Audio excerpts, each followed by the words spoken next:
Aloha, c'est Kevin Tribet, ton coach de surf qui t'aide quotidiennement à évoluer dans ta passion et à progresser en tant que surfeur. Alors si tu es attentif, tu as dû t'apercevoir qu'il y a quelque chose qui vient de changer dans mon décor, c'est que je viens d'investir pour la première fois dans un fond vert. Et comme tu le sais, j'aime bien au fil de mes vidéos progresser et proposer du nouveau contenu. Donc du coup là j'essaye ce nouveau format et tu vas pouvoir me dire ce que tu en auras pensé dans la rubrique des commentaires. Donc ça c'était pour la petite anecdote.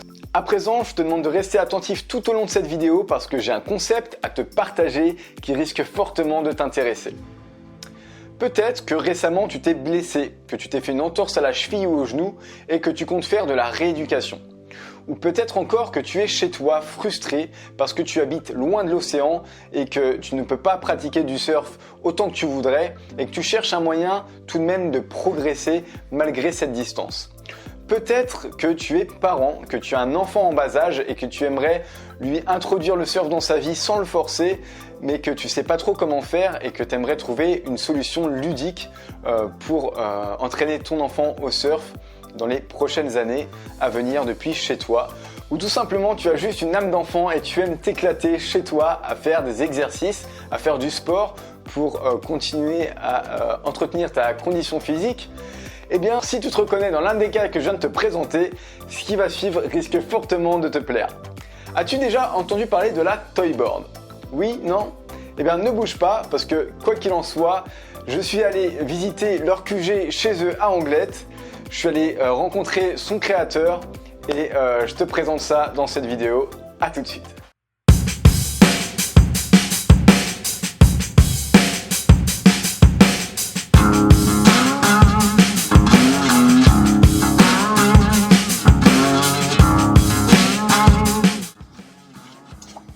Ça a l'air d'être là, on va bien voir.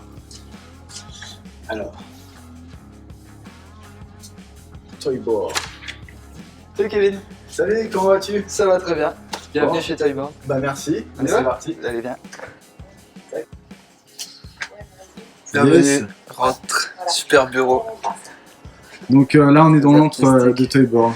Dans l'entre de Toyboard, c'est ici qu'on travaille dessus. Donc on partage le bureau avec un artiste, Nils, et ensuite ici il y a Isa et Delphine qui font marketing, communication. Salut les filles. Il faut sûrement travailler. Bonjour. Et ça bosse dur. Est-ce que tu peux te présenter pour les personnes qui nous regardent en ce moment et puis présenter un petit peu ton histoire, comment est né Toyboard? Comment c'est arrivé? Alors moi à la base je suis menuisier charpentier, j'étais en Bretagne. Je vais essayer de me refaire le fil. On a décidé de déménager ici pour venir faire une formation pour que ma copine à l'époque elle fasse une formation d'ostéopathie. D'accord. Donc on est venu ici, on a décidé de le faire en bateau, de venir habiter en bateau. Ok. Donc on habitait dans le bateau, elle est tombée enceinte, donc il a fallu changer le matelas de la cabine avant. Ouais. Et du coup il y avait une grosse chute. Mon neveu il me courait tout le temps autour, je veux faire du surf. Donc je lui coupe de la forme d'une planche dessus. Il avait 4 ans à cette époque-là, donc il pouvait pas surfer. Ouais. D'accord. Donc j'ai fait la forme et en coupant, je me dis si je coupe en biais en dessous, il va galérer à tenir dessus, on va rigoler. Donc j'ai fait ça. Ok, excuse-moi, hein, je te reprends. Donc c'est parti à la base d'un matelas dans la coque avant de ton bateau, C'est c'est ça? Exactement. La chute du matelas que j'ai découpé. Ouais. D'accord. Ouais. Et cette chute-là, donc lui, il a commencé à jouer avec. Bon, après, moi, je suis reparti chez moi. 3 mois après, je suis revenu. Il l'avait très abîmé. Il me dit, il faut que tu m'en refasses une, c'est trop bien. Donc, je lui en ai refait une. Et, je l'ai vu monter dessus. Il avait beaucoup progressé. Et là, j'ai commencé à me dire, ouais, il y a quelque chose à faire. Alors, à ce moment-là, à quoi ça ressemblait concrètement? T'as mis 2 matelas, deux couches superposées pour faire quelque chose de... Non, parce que solide. c'était un gros matelas de 15 cm d'épaisseur. Alors, c'était D'accord. pas les bonnes densités, c'était pas les bons trucs. C'était coupé au ciseau de boucher. Mais t'avais fait déjà un shape un petit peu arrondi. J'avais fait la forme, vu d'au-dessus, la forme d'une planche de surf. Du dessous, j'avais pris le couteau de boucher. Et c'était les ciseaux comme ça, électriques là. Ouais. Et puis couper le truc en biais pour que ça fasse juste une pointe en bas et puis que ça tienne sur le dessus 40 cm et le dessous ça tenait sur 5 cm et puis du coup il était en déséquilibre. Excellent. Ouais. Et de là est née l'idée de ton produit. Ouais. Et alors ensuite Toyboard.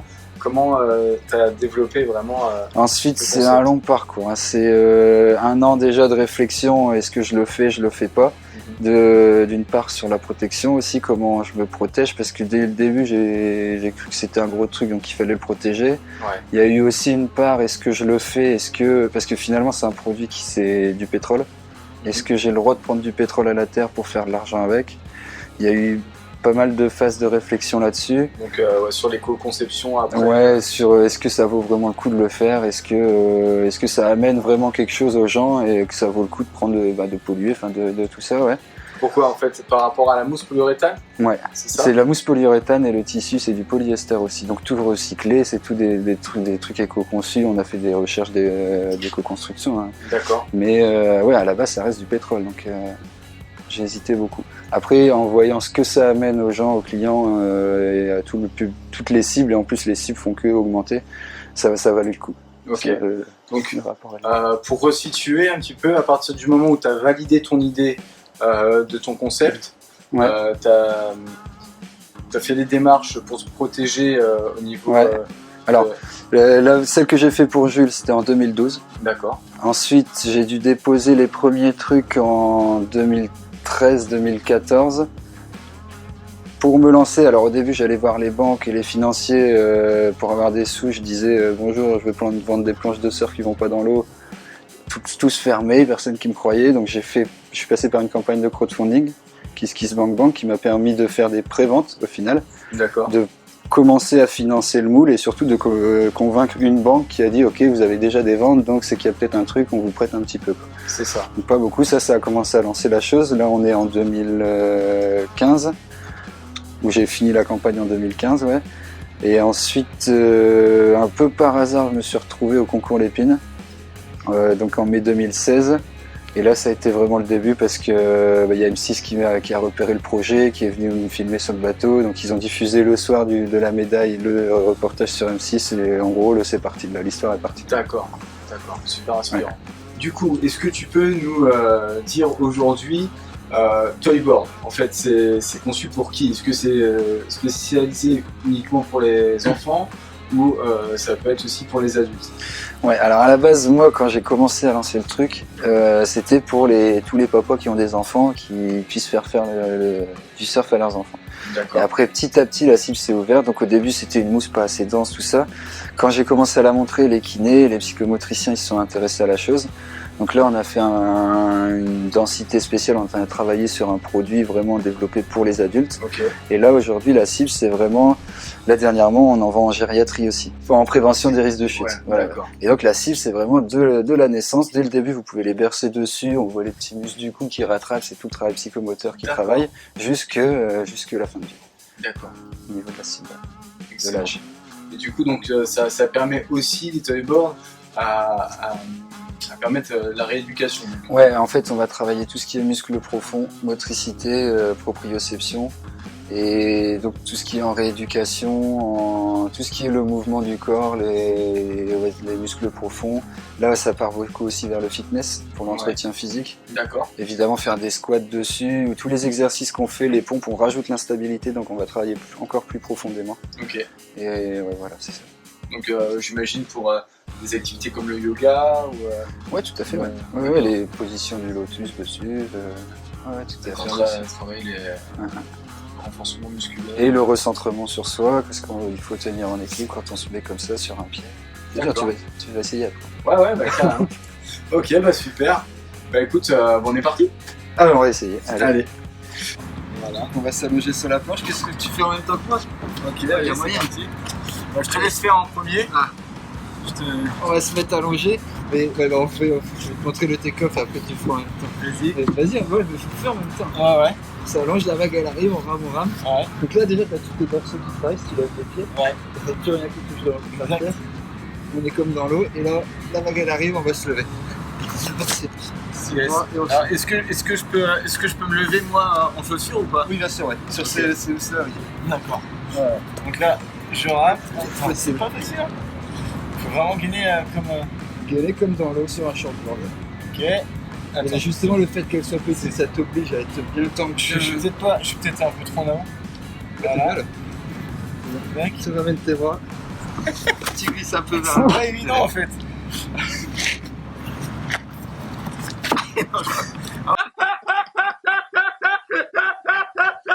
Attends, je vais enlever mes chaussures. Alors, Je galère un peu. comme ça. Restez bien lié, tu laisses tes mains là. Ouais, c'est ça. On va pas te relever tout de suite. Voilà. D'accord. Je touche encore. Je triche. Je triche un peu. Ok.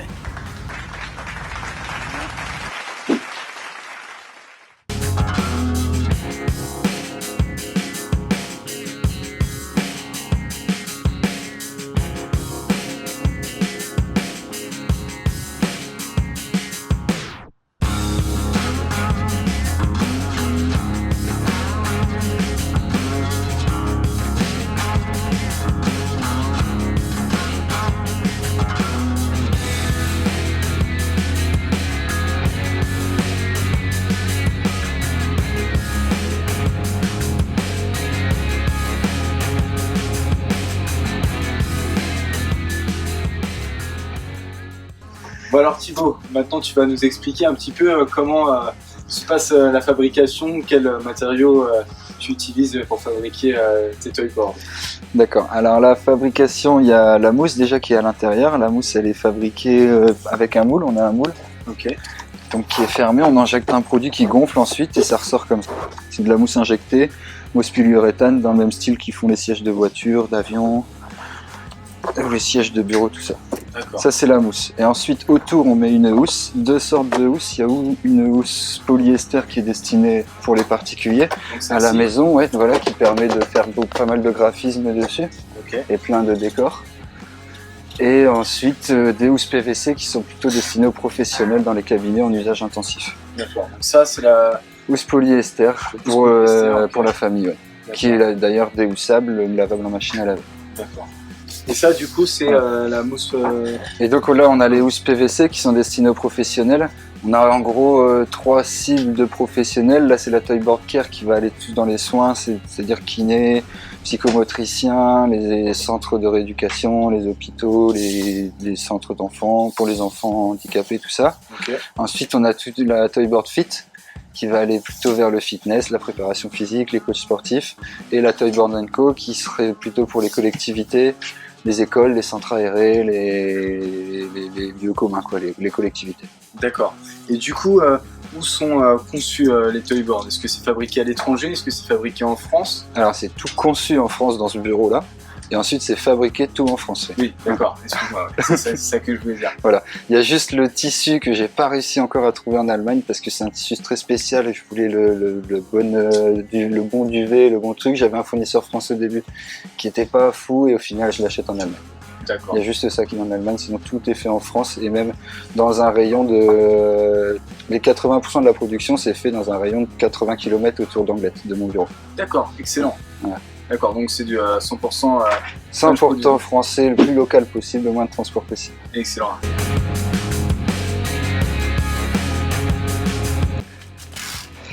Bon, bah comme ça je vais pouvoir vous montrer avec Harmonie notre progression sur la toyboard prochainement alors. C'est ça, tu verras si tu auras amélioré ton take-off. Ouais. Après chaque fois on refait une session ensemble. Ça marche. Ok, bah super. Voilà, Bah, merci c'est pour beaucoup. toi. Tiens, excuse-moi. Yes. Merci Rentre beaucoup. bien À la prochaine. et puis ouais, progresse bien. Attends, Yes. je vais te à la porte. Ça marche.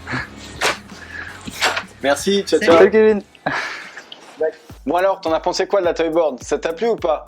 Moi personnellement, j'ai adoré. Même si tu m'as vu galérer comme je sais pas quoi lors de mes premiers essais, parce que c'est vrai que c'est pas évident dès le début, et ben depuis que j'ai ma propre Toyboard, je te ferai des prochaines vidéos avec Harmonie sur notre progression avec, et on te fera des tutos sur l'utilisation de la Toyboard.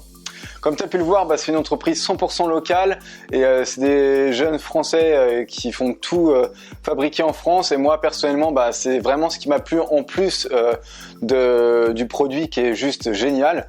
Et du coup, par rapport à ça, si tu souhaites te procurer toi-même une Toyboard, ils ont été super sympas. Ils m'ont donné l'opportunité de t'offrir 10% de remise sur l'achat d'une Toyboard. Tu trouveras tous les liens dans la description.